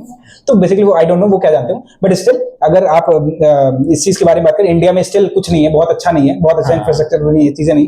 क्विल ऑडिट्स है, क्विल ऑडिट्स भी स्टिल वो देखते हैं कि वो स्टिल आपका बैकग्राउंड। इंडिया में दिक्कत ये है ना कि आपकी डिग्री पे बहुत फोकस किया जाता है, वो देखते हैं कि आप CSIT से हो कि नहीं। आपकी डिग्री CSIT से, तभी मैं ऑडिटिंग में आपको परस्यू कराऊंगा, मैं आपको अपॉर्चुनिटी दूंगा, क्योंकि ये चीज मैंने देखा है, वो अपने मेंशन में करते हैं, जॉब रोल में मेंशन करते हैं कि आप इस ब्रांच से होगे तो आपके लिए प्रेफरेबल होगा। तो वो चीज है इंडिया में। बाकी अगर मैं बाहर की जॉब्स देखता हूँ तो वहां पे ये चीज मुझको बिल्कुल वो मतलब वो तो ये भी नहीं पूछते कि तुम कॉलेज किया भी है कि नहीं तुम। वो चीज है, वो इंडिया में वो, और मुझको पता है फ्यूचर में आके वो भी मैनेज हो जाएगी इंडिया में। बस इंडिया बहुत धीरे करती है चीजें, क्योंकि Web2 जब शुरू हुआ होगा उस टाइम पे, तो इंडिया में बहुत जल्दी जनरेट नहीं हुआ था। अभी स्मार्टफोन्स और वेबसाइट्स हमारी 2014, 15, 16 से आनी बहुत ज्यादा हुई। यूट्यूब भी हमारा ये कोरोना टाइम के पहले थोड़ा बहुत ज्यादा इवॉल्व हुआ, लोग आने शुरू हुए। बस वही है, इंडिया में चीजें धीरे आती है। और अगर आप, मैं ऐसा फ्यूचर प्रेडिक्ट कर रहा हूँ अपनी तरफ से, 90% श्योर नहीं हूँ, बट फ्यूचर में इंडिया में 2030 तक में इंडिया में ब्लॉकचेन बहुत ज्यादा यूज होने मतलब मेन स्ट्रीम हो जाएगा। हाँ, मेन स्ट्रीम हो जाएगा, बहुत ज्यादा हो जाएगा। जैसे बेसिकली वही होता है ना, वेस्टर्न कल्चर इंडिया में धीरे थोड़ा आता है, not culture but still technologies जो है वो इंडिया में थोड़ा धीरे आती है। हाँ, बस वही है। और जैसे सरकार ने अभी क्रिप्टो पे 30% टैक्स लगा दिया, मतलब आप केवल अपने वॉलेट में डालो उस पे 30% टैक्स है। तो आपको उस पे क्या कहना है कि सरकार ही जब ऐसी चीजें करती है तो लोगों के मन में एक डर बैठ जाता है कि यार सरकार नहीं कर दिया, मतलब कोई कंट्रोवर्शियल ना बोलते हुए एक। तो सरकार इज बेसिकली, मैं सरकार के बारे में क्या बोलूं, टैक्स में बहुत ज्यादा ये लोग लगा रहे हैं, मैं तो यही बोलूंगा। बट स्टिल वो जो रीजन देते हैं, वो रीजन ये देते हैं कि बच्चे जो हैं वो क्रिप्टो करेंसी में पैसे लगा के हार जा रहे हैं। तो that is not good reason, because जब आपने 30% टैक्स यहाँ पे लगाया था, तो आपने ड्रीम 11 इन सबसे सारी चीजों पे तो ध्यान भी नहीं दिया था। ड्रीम 11 में कितने लोग कितने पैसे हारते हैं, 7 करोड़ का सपने दिखाए जाते हैं, क्या आप जीतते हैं? नहीं जीतते। तो बेसिकली यहाँ पे गवर्नमेंट का वही रोल है, इंपॉर्टेंटली यही था कि बहुत ज्यादा एक्सचेंजेस इतने ज्यादा पब्लिश नहीं है, उनके पास इतने पैसे नहीं कि गवर्नमेंट को पैसे दे सकें ताकि गवर्नमेंट के खिलाफ ना बोले। आई डोंट नो कि मैं सही बोल रहा हूँ। तो फिर वही बात है। तो फिर बट ड्रीम 11 और ये सारी चीजों में बहुत ज्यादा यूजर्स हैं और वो उनको मे बी गवर्नमेंट को पैसे दे देते होंगे, I don't know. But still मैं यही बोल रहा हूँ कि 30% टैक्स का कोई सेंस नहीं बनता, जस्ट बिकॉज हमारी भी पेमेंट्स USDT में आती है, तो फिर बाहर से ही आती है, हमको रुपये में पेमेंट नहीं आती, हमको उसको कन्वर्ट करना पड़ता है। तो फिर वहां पे चीजें होती है, हमें भी दुख होता है 30% टैक्स देके ऑफिस आते हैं, मेहनत करके पैसे कमाते हैं। तो 30% इज वे बिग, बहुत ज्यादा है। 30% आई थिंक 10-12% होता तो वो अच्छा होता है, बट 30% बहुत ज्यादा है। बेसिकली ना लोगों के मन में डर बैठ गया, लोगों को लगा सरकार किसी चीज को इतना रोकना चाह रही है तो मैं करता हूँ, मैं इसमें घुसता ही नहीं हूँ। लोग के अंदर ये बहुत ही ज्यादा डर बैठ गया। तो सर जैसे सरकार ने भी, जैसे मैं बार बार अपने आप को रिपीट ही कर रहा हूँ, पर जैसे सरकार ने भी केवल एक यूज केस देखा, क्रिप्टो। बाकी सब भी देखते हैं केवल क्रिप्टो, पर लोगों को टेक्नोलॉजी के बारे में ही नहीं पता है। लोग हमेशा टेक्नोलॉजी को मिस कर देते हैं। तो आप ऐसा कुछ बताना चाहोगे यार, टेक्नोलॉजी मतलब एक तो हमने एप्लीकेशंस की बात कर ली, सब कुछ कर लिया, पर तब भी ना लोग टेक्नोलॉजी के बारे में देखते ही नहीं है। लोग मतलब बैकएंड जानना ही नहीं चाहते कि भाई बना कैसे, सब कुछ हुआ। तो अगर आप इसको थोड़ा रिजॉल्व करने का कोई ऐसा तरीका बता पाओ, या बच्चा जो कंफ्यूज हो रहा है कि यार सरकार भी कर रही है, सब कुछ कर, मतलब आपने खुद कैसे इसको काउंटर किया जब लोग आपको कह रहे थे कि नहीं ब्लॉकचेन में कुछ नहीं है, या ब्लॉकचेन केवल क्रिप्टो है, सरकार भी देखो इतना कुछ कर रही है, तो आपने उस समय खुद को कैसे मोटिवेट किया कि नहीं? आई थिंक यहाँ पे क्रिएटर्स की कमी आती है। अगर जैसे मानस है, वो क्रिएट कर रहे हैं, सारी चीजें अवेयरनेस फैला रहा है, तो वो बहुत अच्छी चीज है। जस्ट बिकॉज इंडिया में सबसे बड़ी दिक्कत है कि लोग पढ़ना नहीं चाहते हैं। उनको आई डोंट नो व्हाई, कि बस उनको दिक्कत होती है पढ़ने में। और यहाँ पे क्रिएटर्स का रोल बहुत इंपॉर्टेंट है, न्यूज और भी जो भी न्यूज आती होंगी उन सारी चीजों में। बट हमारे न्यूज वाले भी इतने ज्यादा लॉजिकल नहीं होते। तो फिर यहाँ पे फिर से बोल रहा हूँ कि क्रिएटर्स का बहुत बड़ा रोल है, वो इन्फॉर्मेशन फैलाएं, अच्छी इन्फॉर्मेशन, सच्ची इन्फॉर्मेशन फैलाएं। और Web2 के भी जो क्रिएटर्स है वो भी अच्छी इन्फॉर्मेशन फैलाएं, वो हेट करके ना फैलाएं कि Web3 इज समथिंग बैड। मैं यही बोलूंगा कि Web3 और Web2 दोनों इंटीग्रेटेड है, दोनों एक साथ यूज होते हैं। कभी भी Web3 को Web2 के दूसरे नजर से नहीं देखा जाता। बिल्कुल ठीक है। तो फिर वो बात है वहां पे कि आप Web3 को एक जैसा देखिए। Web2 वाले भी, मैंने बहुत सारे क्रिएटर्स देखे हैं, वो गाली देते हैं Web3 को कि बहुत गंदी चीज है, तो वहां पे उतना ज्यादा नहीं जाऊंगा। बट स्टिल मैं यही बोलूंगा कि Web3 इज समथिंग गुड। और रही बात टैक्स की, तो वो गवर्नमेंट का काम है, let them do whatever they want. मेरे हिसाब से अगर लोग आवाज बढ़ाएंगे ना, सरकार को दिखेगा कि इस टेक्नोलॉजी का यूसेज क्या है, तो सरकार मतलब कम कर देगी, सरकार भी समझेगी इस चीज को। पर क्योंकि वही बात होती है ना कि जो चीज मेरे को लगता है ना इस मामले में, मैं आपका इसमें सलाह लेनी चाहूंगा, मतलब आपका क्या थिंकिंग है। मेरे को लगता है कि हैकर्स जो होते हैं, जो भी लोग गलत करना चाहते हैं, वो नई टेक्नोलॉजीज को बहुत जल्दी अडॉप्ट करते हैं। जैसे इंडिया में सरकार का एक और रीजन था टैक्स लगाने का कि क्रिप्टो में पेमेंट्स बहुत आने लगे क्रिमिनल्स को या ड्रग्स वाला जो भी, और फिर सरकार ने उसी चक्कर में सब कुछ किया। और वहीं एक तरफ हमारी सरकार, मतलब सरकार को मैं वैसे कुछ नहीं कह रहा, पर सरकार ने तब भी उसको समझा, इस वजह से बैन कर दिया। मतलब पूरी तरह से बैन भी नहीं किया क्योंकि उनको टैक्स से पैसा भी कमाना था। हाँ सही बात है। तो सही होता है, आई थिंक मानस से एग्री कर रहा हूँ, क्योंकि बहुत ज्यादा गलत चीजें भी होती है। लेट्स से पाकिस्तान से पैसे आने तो वो इंडियन रुपी में नहीं दे पा रहे हैं, तो उन्होंने बिटकॉइन से डायरेक्टली यहाँ पे ट्रांसफर कर दिया। और बिटकॉइन की सबसे खास बात यही है कि अगर यहाँ इंडिया में कोई है और कोई मून पे बैठा है, वहां पे भी आप बिटकॉइन किसी को भेज सकते हो, सेम प्राइस। हाँ, एट द सेम प्राइस, और सारी चीजें सेम रहेंगी। तो बेसिकली यही फायदा है बिटकॉइन का, और यही उसके दिक्कत भी है। ठीक है, तो फिर लेट्स से कोई एनिमी है, कोई है इंसान, उसने उसको पेमेंट भेज दी है कुछ गलत काम करवाने में, तो फिर उसने पेमेंट भेज दी बिटकॉइन में, और वहां पे जाके किसी ने डिपॉजिट करके कुछ बैंक से विड्रॉ कर लिया, और तो फिर वहां पे क्या होता है, ब्लैक मनी वाली चीज आ जाती है। तो फिर वो चीज है, इस वजह से गवर्नमेंट टैक्स लगाए। बट मैं आपको ये बोलूंगा, तो फिर अगर आप इन्वेस्टमेंट से रिलेटेड बिटकॉइन में जा रहे हो तो आपको जाना भी नहीं चाहिए, क्योंकि इन्वेस्टमेंट से रिलेटेड हमारे पॉडकास्ट नहीं है। हम बस ये एक अच्छी एक पॉजिटिव वाइब आपके अंदर डालना चाहते हैं कि crypto currency is not bad, it is good. उसकी टेक्नोलॉजी है, उसके ऊपर ध्यान दीजिए। SIS में भी मैं देखता हूँ प्रोजेक्ट्स आते हैं जहाँ पे क्रिप्टो करेंसी ब्लॉकचेन का यूज कराया जाता है। SIS भी गवर्नमेंट के द्वारा ही चीजें कराई जाती है। तो मैं ये नहीं बोल रहा हूँ कि गवर्नमेंट उस चीज को अडॉप्ट नहीं होने दे रहा है। आपको गवर्नमेंट फ्री हैंड दी है, आप अडॉप्ट करिए, उस चीज को सीखिए, आप करिए। तो हमारा ये मतलब नहीं है कि आप जाके ट्रेडिंग करिए। हमारा बेसिकली ये मतलब है कि आप एक पॉजिटिव वाइब लीजिए कि ये चीजें टेक्नोलॉजी के बारे में जानिए, और सॉलिडिटी, इथेरियम, ये सारी चीजें सीखिए, और अपना खुद से कुछ बनाइए।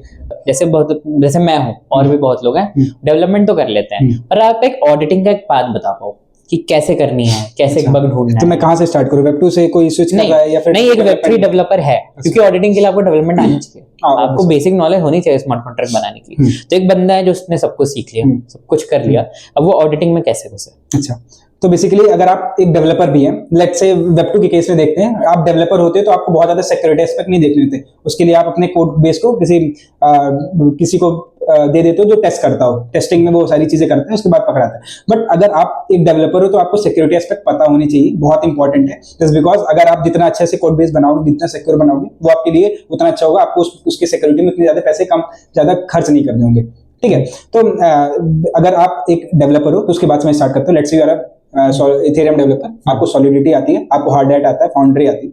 Hard hat foundry basically framework है, वहां पे बेसिकली आप अगर इनसे ट्रैक करना चाहते हो, टेस्टिंग करना चाहते हो, तो हार्ड हैट और फाउंड्री से कर सकते हो। और फिर तो अगर आपको उतना आता है तो बेसिकली आपको क्या करना है, आपको सिर्फ चीजें, सबसे पहले आपको अगर डेवलपमेंट करनी आती है तो आप कोड पढ़ना जानते हो। आपको सबसे पहले पता होना चाहिए कि क्या क्या तरीके के नॉर्मल सिंपल टाइप के क्या अटैक्स होते हैं, जो बहुत ज्यादा, मतलब पहले बहुत ज्यादा होते थे बट अब नहीं होते। जैसे रीएंट्रेंसी हो गया, फ्रंट रनिंग हो गया, और DOS हो गई, है ना। तो वो सारी चीजें आपको आनी चाहिए। प्राइस मैनिपुलेशन, ठीक है, तो वो अगर आपको आती है तो ये सब आप पहले नॉर्मली चीजें सीखें। और आप वो कहीं से भी सीख सकते हैं, जैसे ETF में ETF कर सकते हैं, डैम वल्नरेबल डिफाई का कर सकते हैं।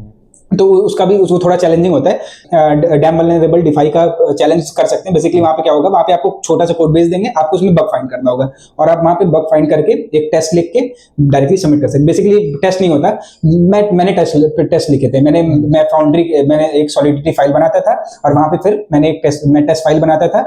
टेस्ट फाइल में लिखता था कि POC जैसे होते हैं, प्रूफ ऑफ कोड। हाँ, तो वहां पे मैं टेस्ट लिखता था और बताता था कि अच्छा ये बग है, हाँ मुझे बग मिल गया। तो वैसे वाली चीज है।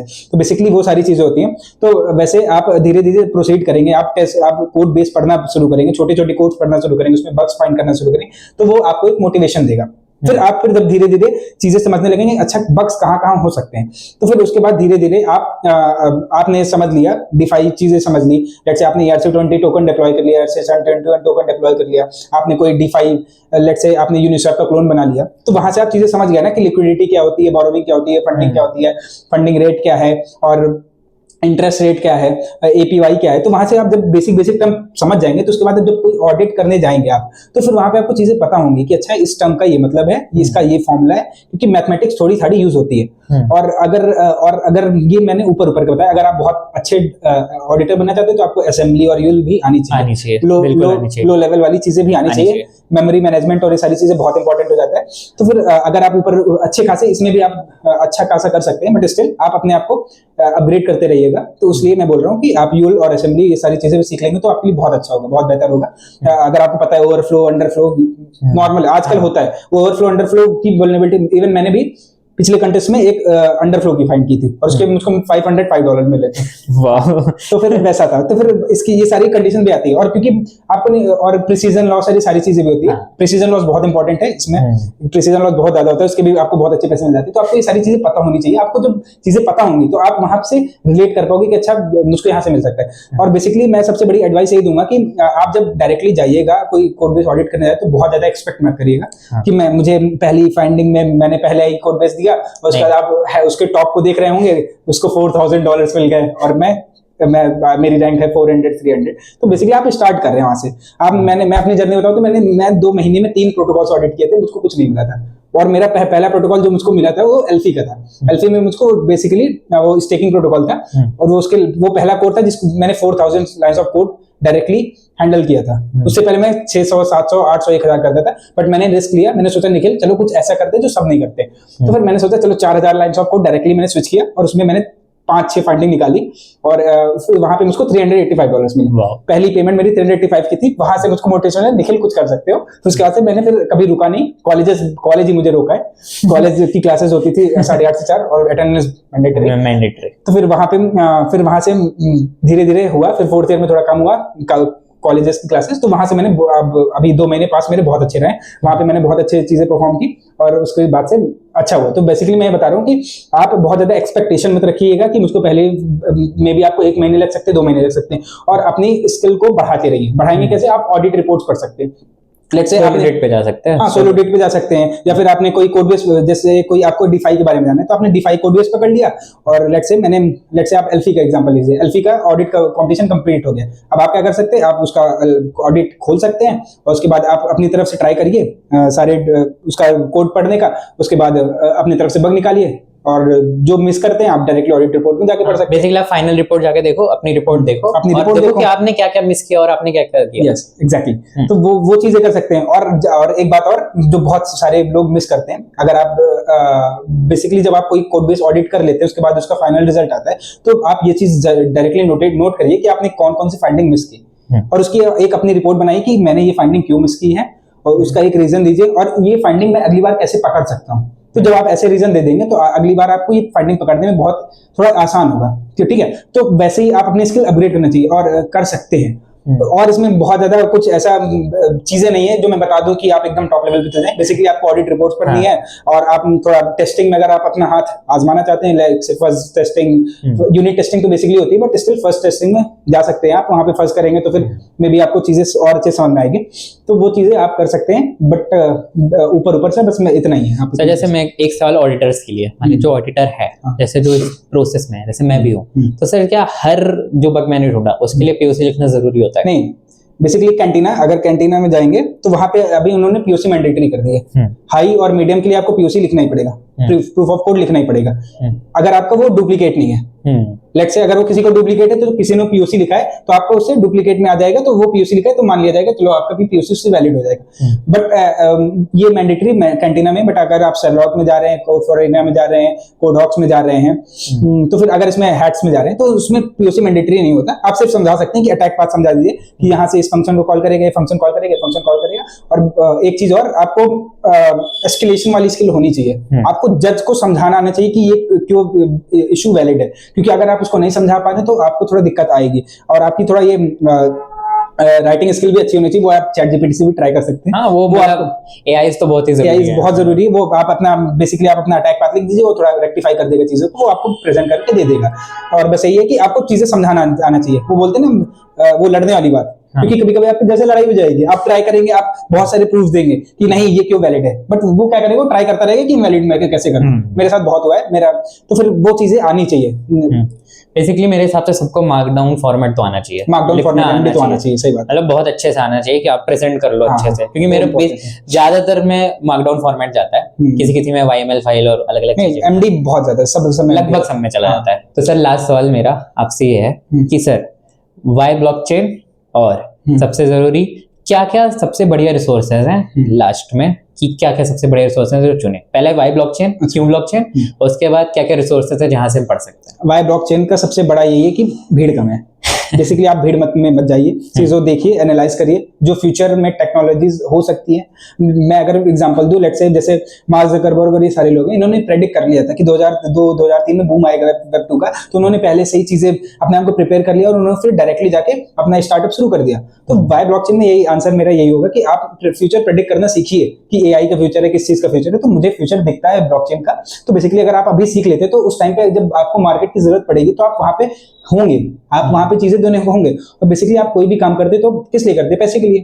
आपको सिर्फ पैसे चाहिए, तो आप बेसिकली अगर आपको पैसे चाहिए तो आप इसमें आ सकते हैं और आपको पैसे कमा सकते हैं, क्योंकि यहाँ पे भीड़ बहुत ज्यादा नहीं है। अगर आप बहुत अच्छे ऑडिटर हैं, बहुत जल्दी चीजें लॉजिक समझ जाते हैं, क्योंकि यहाँ पे गेम सिर्फ लॉजिक समझने का है। Let's say 4000 lines of code है और उसमें मुझे 15 दिन मिल गए, तो अगर आपके अंदर लॉजिक समझने की कैपेबिलिटी, तो आप उसको 4 दिन में लॉजिक समझ लिए और लॉजिक समझने के बाद 11 दिन तक आप बग फाइंड कर रहे हैं। That is best.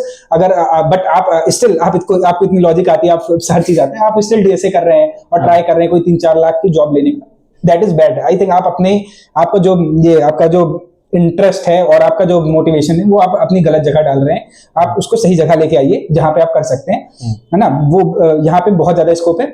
इवन मैं डेवलपर, मैं ऑडिटर हूँ, इसलिए बोल रहा हूँ कि आप आ सकते हैं यहाँ पे। मैं नहीं बोल रहा हूँ कि आप सारा काम छोड़ के आ जाइए। हाँ।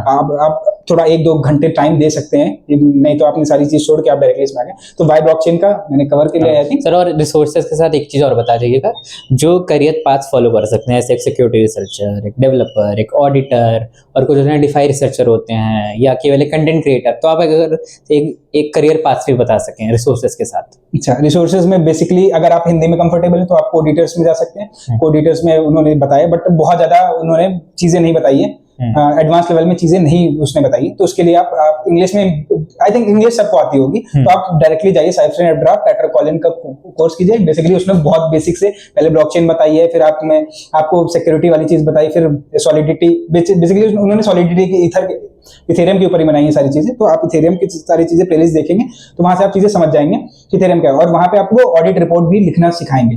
तो ऑडिट रिपोर्ट कैसे, तो फिर वहां पे वो सारी चीज हो गई। बाकी कैरियर पाथ हो गई, कैरियर पाथ आप खुद से डिसाइड कर लेंगे आप जब तक आएंगे। और मैं बताऊं तो आप जब उसकी वीडियो देखते रहेंगे, क्योंकि बेसिकली आप सबसे पहले यही सीखेंगे, आप सबसे पहले यही देखेंगे कि वो कोई आपसे डैप बनवाएगा। डिसेंट्रलाइज एप्लीकेशन सर बनाते हैं, पैट्रिक कॉलिन्स बनवाएंगे आपसे। तो आप जब उसको बनाएंगे, तो अगर आपको फ्रंट एंड में इंटरेस्ट आया और आपको बैकएंड चीजें बैकएंड में ऑलरेडी आती है और आप सॉलिडिटी, स्मार्ट कॉन्ट्रैक्ट्स लिख ले रहे हैं बहुत अच्छे से, तो अगर आपको वहां पे इंटरेस्ट आया तो आप वहां पे जा सकते हैं। नहीं आया तो आप आगे और ज्यादा प्रोसीड करेंगे तो आपके ऊपर वो सिक्योरिटी वाली चीजें आ जाएंगी। तो आप सिक्योरिटी में देख लेंगे कि अच्छा ये सिक्योरिटी वाली चीज है। तो बेसिकली आप अपने इंटरेस्ट को पहचानिएगा। पैसे हर जगह हैं, डेवलपमेंट में भी पैसे हैं, इंटरेस्ट में भी पैसे हैं, तो सॉरी सिक्योरिटी में भी पैसे हैं। तो आप अपने इंटरेस्ट को पहचानिएगा कि क्या मुझे डेवलपमेंट अच्छा लग रहा है या फिर सिक्योरिटी अच्छा लग रहा है। तो फिर वहां पे आप चीजें समझ जाएंगे। अगर आपको बग्स फाइंड करना अच्छा लगता है, आपको हैकर बन के अच्छा रखना है, ऐसा कैप लगा के रखना है, वो सारी चीजें पसंद है, तो आप उसके ऊपर उधर जा सकते हैं। इंटरेस्टिंग सबको लगती है बट होता नहीं है, वो नहीं पाता। तो इसलिए मैं बोल रहा हूँ कि अगर आपको हो पा रहा है, आपसे बग्स फाइंड हो जा रहे हैं, आपको लगता है आप कर लेंगे, तो वैसे जा सकते हैं। अगर आपको एक कंक्लूसिव नोट छोड़ के जाना हो सबके लिए कि हाँ मैंने की, तुम भी कर सकते हो, एक छोटी सी मोटिवेशनल स्पीच कि मतलब मैकेनिकल ब्रांच में होके एक ऐसी चीज को फोड़ना जो कि लोग नहीं कर रहे हैं कॉलेज में, तो अगर आपको एक छोटा सा मोटिवेशन देना हो बस। आई थिंक मेरी लाइफ फेलियर से भरी हुई है, ठीक है। मैं इनिशियली मेरे फैमिली सपोर्ट भी नहीं था। मैं क्रिकेट में जाना चाहा, उधर मैं फेल हुआ। एकेडमिक्स में ऑलरेडी फेल होता आया था। फिर मैंने मैकेनिकल ली। मैकेनिकल में मुझे इंटरेस्ट वजह से नहीं थी, क्योंकि मुझे सब्जेक्ट्स पढ़ना नहीं अच्छे लगते थे। तो क्योंकि मैं एकेडमिक्स में उसी वजह से फेल हुआ, क्योंकि मुझे नहीं अच्छी लगती थी बायोकेमिस्ट्री चीजें, बट मुझे कहीं ना कहीं इंटरेस्ट जागा मुझे कोडिंग में। और कोडिंग में मैं जब फर्स्ट ईयर में था तो मेरे पास सीएस के बच्चे आते थे और मैं मैकेनिकल कर रहता था, मैं कोड करता था। तो वो मेरे पीछे आके बताते थे, अरे भाई ये गलत लिख रहे हो, सही करो, ये वो। तो मुझे सजेशन देते थे और मैं कभी ऐसा नहीं था कि मैं अपने आप को बुरा मानूं उस चीज का। मैं बोलता था हाँ भाई सॉरी यार, चलो ठीक है मैं उसको सही कर लेता हूँ। तो मैं कभी अपने ऊपर को कभी लो नहीं फील किया उस चीज के बारे में। और आप भी कभी मत करिएगा अगर कोई भी मैकेनिकल ब्रांच है। बेसिकली मैंने बहुत सारे फाउंडर से बात की तो वो भी बहुत ऑलमोस्ट उसमें 30-40% मैकेनिकल के लिए भाई मैकेनिकल वालों के लिए मैकेनिकल के लिए होते हैं। तो ऐसा नहीं होता, क्योंकि मैकेनिकल वाली चीज आपको थोड़ा फ्लेक्सिबिलिटी दे देती है। सीएस वालों को क्या होता है, उनको टीचर बोल देते, प्रोफेसर बोल देते, अच्छा बेटा ये करो ये करो ये करो, तो बहुत ज्यादा सोच नहीं पाते। बट आप मैकेनिकल में हो, तो मेरा मैकेनिकल में मकसद यही था, क्योंकि मैकेनिकल मुझे पसंद नहीं थी इसलिए वो रीजन लेना मेरा कुछ और था, तो मैकेनिकल मैंने ली थी और उसके बाद मैंने परस्यू करा। फिर मुझे कोडिंग बहुत अच्छी लगी थी, बहुत प्यारी लगी थी। मैंने जब सी पढ़ा था मुझे बहुत अच्छा लगा, तो कुछ लगा कि कुछ इंटरेस्टिंग आया, कुछ मेरी लाइफ में कुछ नया आया क्रिकेट को छोड़ के। तो फिर वहां से मैंने क्रिकेट छोड़ा था। फिर वहां से क्योंकि मैं कुछ मुझे लगा था नहीं था मैं कुछ कर पाऊंगा। फिर उसके बाद क्योंकि ऑलमोस्ट मैंने फर्स्ट ईयर में क्रिकेट छोड़ा था, तो फिर वहां से मुझे लगा कि अच्छा ठीक है अब कुछ नहीं हो रहा है, तो एक बार कोडिंग को, जैसे होता है ना कि आपने कोई प्यार छोड़ा तो कुछ प्यार को पकड़ना है और ऑलरेडी जो चीज आप पढ़ाई कर रहे हो उस चीज को नहीं पकड़ पाओगे, आपको कभी इंटरेस्ट आया नहीं। तो मुझे वो वाली सीन था कि कोडिंग में गया, बट मैं अभी अपने आप को कभी सेल्फ डाउट नहीं होने दिया। मैं लाइब्रेरी में हमेशा लगा रहता था, पढ़ता था। मुझे कभी किसी ने गाइड नहीं करना, मुझे कोई नहीं बताने आया कि भाई तू ये कर, क्योंकि मैं मैकेनिकल से था, मैं कभी किसी सोसाइटी में गया भी नहीं। और बट आज मैं जब 2 साल बाद लिंक्डइन पे पोस्ट डालता हूँ कि I am earning this much, तो फिर बहुत सारे सीएस के बच्चे आके बोलते हैं भाई तुम क्या करते हो, समझ में नहीं आता क्या क्या लिख देते हो। तो वाली बात है, आपके सब विल पावर पे है। आप अपनी कैपेबिलिटी समझिए, आप अपनी लिमिट्स को समझिए। आप एक बार अपनी लिमिट्स को ब्रेक करेंगे तो आप थोड़ा और बाहर जाके सोच पाएंगे। लेट्स से मैंने बोल दिया कि मेरे पास 3 लिमिट्स है, मैं 5 घंटे से ज्यादा दौड़ नहीं, लेट्स से 5 किलोमीटर से ज्यादा दौड़ नहीं सकता, मैं 4 घंटे ज्यादा फोकस करके पढ़ाई नहीं कर सकता, और मेरी कोई और लिमिट है। तो अगर मैं अपने ये 5 किलोमीटर वाली लिमिट को एक बार तोड़ूंगा तो मेरे ब्रेन को पता चलेगा कि नहीं भाई तो इन 2 लिमिट्स को भी तोड़ सकता है। हाँ। तो वो वाली बात है कि यहाँ पे आप अपनी लिमिट्स तोड़िए। आप एलॉन मस्क को बहुत बड़ा एग्जांपल है, आप उसको देखिए कि क्या क्या वो करता है। तो आप, मैं ये बोलूंगा कि आप कोई भी ब्रांच से हो, कुछ भी हो, आप कुछ डिग्री भी नहीं करते हो, स्टिल आप एक बार ट्राई तो करिए। मैंने बहुत सारे बच्चों को देखा है हैकेथॉन्स में जाते हैं, वो बीटेक से नहीं है, वो सिर्फ 12th पास करके बैठे हैं, वो अपना ओपन सोर्स कर रहे हैं, अपना हैकेथॉन्स में पार्टिसिपेट कर रहे हैं। मैं इससे वही बोलूंगा कि आप स्टार्ट करिए, आप वीडियो खोलिए, स्टार्ट करिए, नोट्स बनाना शुरू करिए, try to participate in audit. अगर if you are security, if you are in development, तो आप बस स्टार्ट करिए। बस मेरा इतना ही है कि स्टार्ट करो सर। और लास्ट मैं जैसे आपको भी कहूंगा और मैं सारे Web3 वालों को कहता हूँ कि सर टेक्नोलॉजी बहुत अच्छी है, बहुत ज्यादा मिस इन्फॉर्मेशन है, सब कुछ है। तो सर मैं ब्लॉग बडी मैंने शुरू किया था इसी वजह से कि ताकि लोगों को ब्लॉकचेन की रियल पावर दिखा सकूं। कि भाई टेक्नोलॉजी की पावर देखो, तुम क्रिप्टो को मत देखो पर टेक्नोलॉजी की पावर देखो। तो क्या मैं चाहता हूं कि आप भी और जो बाकी Web3 वाले जो देख रहे होंगे, मैं चाहता हूं कि हम सब आगे आए और कंटेंट क्रिएट करें। हाँ, मैं सच चाहता हूँ, बहुत इंपॉर्टेंट है, मतलब मस्ट नीडेड थिंग है इंडिया में कि कंटेंट क्रिएट होना चाहिए इस चीज पे। तो सर जैसे आपको, जैसे मेरे को इतने नॉलेजफुल लगे, तो क्या हम आपसे एक्सपेक्ट कर सकते हैं कोई कंटेंट या ऐसा कोई आप कभी करना चाहोगे, या आप मेरे साथ ही कोलैबोरेट करके डालना चाहोगे कुछ भी? बेसिकली मैं चाहता था, मैं सिक्योरिटी रिलेटेड कंटेंट डालना चाहता था, बट मेरे माइंड में हमेशा से ये था कि लाइक मैंने अभी सॉलिडिटी डेवलपमेंट सीखी, तो मैं अभी थोड़े पैसे कमा लूं, उसके बाद मैं कंटेंट में आता हूँ। मेरे अंदर वो चीज थी, क्योंकि मैकेनिकल में होके मैं इस चीज में जॉब कर रहा हूँ, और जो कि चीज बहुत थोड़ा रिस्की है। मैं नहीं बोलूंगा कि आपको जॉब मिल जाए, जॉब नहीं मिलती, थोड़ा कम मिलती है, क्योंकि आप फ्यूचर आप कोई दूसरी कंट्री से कोलैबोरेट करके, कंपनी कोई जो दूसरी कंट्री में उससे कोलैबोरेट करके जॉब करने वाले हो, तो थोड़ा हार्ड होता है। वो भी बहुत अच्छे सिक्योरिटी रिसर्चर्स को लेते हैं, क्योंकि ऑलरेडी जो टॉप 2021-22 से कर रहे हैं वो उनके लिए चीज होती है, ठीक है। तो उनको वो प्रेफर करेंगे, तो आपको नहीं प्रेफर करेंगे। आपको थोड़ा मेहनत करनी पड़ेगी, आपको 1 साल देने होंगे, आपको टॉप 100 में स्कोर लाना होगा, आपको दिखाने होंगे कि मैंने 50+ बग्स फाइंड कर दिए, मेरे यूनिक फाइंडिंग्स है हाई और मीडियम में, आपको वो चीज दिखानी होगी। तो फिर मुझे लगा कि कहीं ना कहीं मुझे लगा था कि कंटेंट में क्रिएट करूं, क्योंकि इंडिया में बहुत कमी है कंटेंट क्रिएशन की, और जो लोग फॉलो भी करते हैं वो कभी कंटेंट क्रिएट नहीं करते। इंडिया में बहुत सारे मैंने देखा ऑडिटर्स हैं, बहुत बुद्धिमान ऑडिटर्स हैं, और बहुत लोग हैं जो अभी स्टार्टअप भी चला रहे हैं, बहुत सारी चीजें कर रहे हैं, बट वो क्या करते हैं, वो शिफ्ट कर लेते हैं अपना को दुबई और इन सब जगहों पे। तो बेसिकली मैं, अगर मानस कर रहा है तो बहुत अच्छी चीज है, और वो मैं कोलैबोरेट करूंगा मानस के साथ, अगर फ्यूचर में मानस को मेरी जरूरत हुई। और बेसिकली अगर मैं अच्छा ऑडिटर बन गया, तो मैं चाहता हूं मैं अपना भी यूट्यूब चैनल स्टार्ट करना। मैं 1 साल से चाह रहा हूं, बट मैं नहीं कर पा रहा हूं, जस्ट बिकॉज बहुत हेक्टिक होता है, और security is not that easy. आपको ऑडिटिंग करनी होती है, कोड बेस समझना होता है, 15 दिन में आपको सबमिट करना होता है। इवन मैं काफी अच्छी चीजें अपनी जिंदगी में मिस कर जाता हूँ ऑडिटिंग करने में, बट स्टिल मुझे पता है कि मेरा इनिशियल फेज है, मैं जब कर लूंगा बहुत अच्छा हो जाऊंगा, तो मेरे लिए चीजें आसान हो जाएगी। तो सर बस यही था, और थैंक यू एक्सेप्ट करने के लिए और आने के लिए। मैं भी सर से पहली बार ही मिला हूँ आज, और बहुत अच्छा लग रहा है ब्लॉकचेन को बढ़ते हुए देख के। तो होपफुली हम लोग सर के देखेंगे, शायद कोर्सेज भी आए, कुछ भी आते हैं सर के। तो भाई सर का मैं लिंक्डइन और सब कुछ डाल दूंगा, जाओ सर को प्यार दिखाओ और सर से बातें करो। सर आप, मैं चाहूंगा कि अगर लोगों की थोड़ी क्वेरीज हो, आप सबकी तो नहीं कर सकते हम लोग, पर कुछ लोगों के अगर आप कर पाना जरूर करना। हाँ, तो यही था हमारी तरफ से। बाकी भाई ब्लॉकचेन में आओ, टेक्नोलॉजी को आगे बढ़ाओ। बाकी थैंक यू, बाय बाय।